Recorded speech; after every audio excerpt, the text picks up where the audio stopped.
Good day, and thank you for your interest in DOMATICS. This is the first in a series of videos on how to play. In this video, we'll go over the game's components and some of the rules. Let's get started. The game consists of 4 tile holders, 2 dice, 1 yellow, and 1 white. The white die will be rolled under only 2 circumstances. 1, when an incorrect answer is given, and 2, at the end of the game. The yellow die is rolled once at the beginning of the game.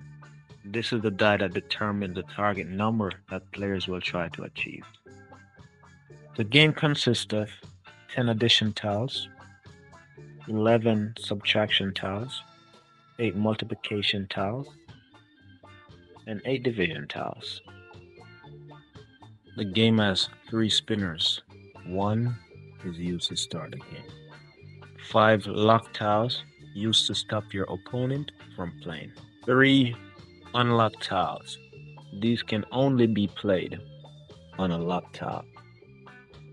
Thank you for watching. Join the DOMATICS team for part 2 of this video as we go into how to play an actual game.